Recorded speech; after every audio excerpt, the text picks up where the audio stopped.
appreciate you, man. I got you on the driver's seat. How'd you even get started doing music and shit, bro? Like, what even got you in the game? Man, my uncle was a DJ in the late 70s and 80s.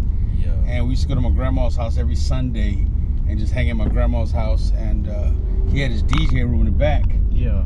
And so he had his little black light. You know, he had all his glow-in-the-dark posters, strobe light, speakers next to his bed, his turntables, everything. Yeah. Records just grooving, bro. Some funk, you know, Parliament, Yeah, okay, Rick James, all the old school stuff. You know what I'm Yeah. saying? And I was like amazed, man. And Yeah. I was the oldest, you know, out of all his nephews. I was the oldest, so he would just let me sit in there and just vibe with him. You know what I'm saying? He was just mixing, practicing his mix because he had a DJ club that Friday or Saturday, so he was always practicing. So he knew that I liked it, so he started showing me, okay, this is a record. This is how you clean the record. This is how you put it on there. This is how you mix in transitions and everything. Man, so he started your vinyl. Man, so we're doing vinyl. Yeah. You know, this is you're talking about 1981. You know, okay. 1980. Yeah. The You know what I'm beginning saying? of the I'm like 9, 10 years old. I'm like freaking out, like whoa. Damn. So I'm following I'm going to all his little weddings and 15s he's DJing. I couldn't go to the clubs. Yeah. So I'll try to go to every event he was DJing at. And in '83 we moved out of our neighborhood, which is the Vadio right behind Comstock. Okay. That's the old Vadio in PG. So we moved out of that neighborhood and moved over here by Pleasant Oaks, close to the Bazaar. Yeah. And in '83 we moved over there. So I met this other cat. The first cat I met, his name was Freddie Martinez. So in '83, when I moved into the new neighborhood, I met this guy named Freddie Martinez, and he was a disc jockey. Yeah. He was doing all these 15s, parties, weddings, everything, man. He was doing all these bad parties, bro. Yeah. And high school parties, of course. He was 2 years older than me. So when I was 13, he was probably already 15 already. Yeah. So, you know, he knew I wanted to DJ, and here he had his equipment. So I would go with him. We became friends, you know, there in Pleasant Grove. So my Christmas year, I told my dad, I said, for Christmas, I want some Technique 1200s, which is the best turntables you can get. Yeah. Everybody in New York had them, everybody in LA and Miami had them. Yeah. So he didn't have none. We had some pioneers that me and him were working with at the time, and Newmarks and stuff like that. So Christmas time came, I got my present, you know what I'm saying? I got my two Technique 1200s came in the mail. Oh, that's dope. So we were like, look, man, let's become partners, man. I got these turntables. We started doing parties together. He started showing me some game, whatever I didn't know, and we just went like they started DJing all these parties. And it's the beginning of It's the hip-hop. beginning, bro. Like, It's you the was beginning. right there with the hip. Yeah, all that Sugar Hill Gang, Curtis Blow, Fat Boys, LL. I mean, Run DMC. We were jamming all that. Uncle Luke, you know what I'm saying? Back in the day, before it was Uncle Luke, it was Two Live Crew.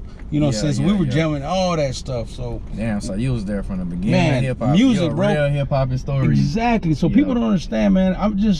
I wasn't just a CEO or a retailer, man. I started in the music business, you know what I'm saying? So from a disc jockey playing country music to old school to Tejano to rap to everything. I mean, it wasn't even really rap back then. Rap was just at the beginning. It was just starting, but I was doing the funk, which is the Rick James, the Tina Marie, the Parliament, you know what I'm saying, the good stuff, man. Damn, the Latin hip hop. You seen it all. I seen it all, man. So you just a real music head. It's not even just, you know what I'm saying, for the money or nothing like that. Nah, you started off. It was never for the money, bro. Yeah, never. You started loving it. Yeah, because you know that that was what 83 through whatever. So I was working part-time jobs all through high school. You know what I'm saying? Because I always wanted to make money because I wanted to continue to be in the music business, not just DJing, but I had lights and everything, man. So invested in the DJing was one thing, but then I wanted to have my own business. So in '94, I ended up saving enough money to open up TTown Music. Okay. You know what I'm saying? In '94, so I was still DJing, working part-time, and running the shop in Pleasant Grove. Damn. So I was, you know, put my in the music industry, not just here to get a regular job. I already had a regular job. Yeah. This was because of my passion. You know, I love music, so I got to sell music and DJ music. So it just, you know, that was my whole thing in life, was just to be around music all my life. So that took off in '94. So '97, I believe, I think 96, I think it was 96, 97, I ended up opening the other shop on Buckner, which was TTown number 2 on Buckner Boulevard. And that's when Pookie and Lucci came out, K-Rock came out, you know what I'm saying? So I wanted to help promote those guys because it's like those guys were doing big things. Pimpster was hot, the Rally Boys were hot, Cottonmouth and all of them. So it's like I'm starting telling everybody like, yo, check out this local artist and this local artist. I'm pushing customers to buy this and that. Nemesis, that was the legends in Dallas. So Ron C, the trendsetter, those are legends. I'm schooling customers while they come in like, yo, you got this? Well, you got, man, it's old, man. You have it. It don't matter if it's old, you have it. You need to get that before you get this. This is the new guys, this is the old guys. Rally Boys. So I'm going back and forth. Yes, I'm telling them about the Rally Boys before and the Nemesis before they go buy the the new Pimp Stuff big stuff and the new K-Rock and Pookie and Lucci. So I'm getting them to buy both. That's classics dope. And that. Was you the first one doing it at that time? No, man. You know what? I look up to Mr. Blues Maurice in South Dallas. He put me onto a lot of game in South Dallas, man. He's a legend. He passed away, R.I.P. You know what I'm saying? So he turned me on to a lot of the game. So he got you the blueprint to even think to start the TTown? As a retailer, kinda, because I met him like right after I started the store. I was lost. Like the first year I was really lost because all I knew was I wanted to sell CDs, but getting to the next level as a retailer was, I didn't know, you know what I'm saying? Yeah. So I started hearing about these music industry events that were going on in Palm Springs and Vegas and Atlanta and Miami.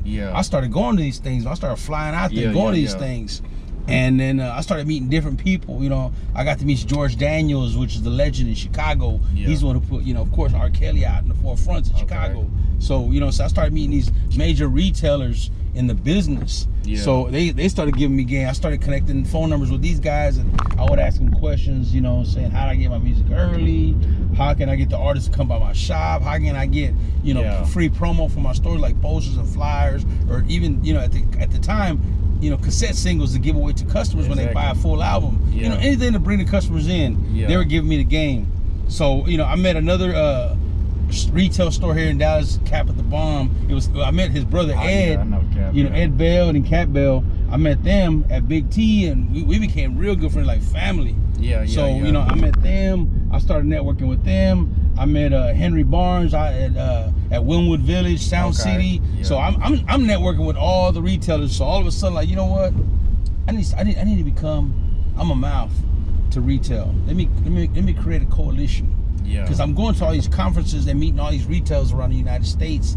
So I'm starting getting phone numbers. Where store you at? I'm in Queens, New York. Okay, boom. Let me get your number. Where you at? I'm in Brooklyn. I'm in Atlanta. I'm in Youngstown, Ohio. I'm in Cleveland. I'm in Detroit. I'm in Chicago. So I'm writing down all these names and numbers. I was like, oh, you know what? I'm gonna turn y'all on to what's out in Dallas. Y'all turn me on what's in the Midwest and the East Coast and the West Coast. So I got a coalition going on. Man, we swapping out info to each other. I'm turning them on to Dallas music and Texas music. They turning me on to the Midwest and everything. So I'm on top of my shit.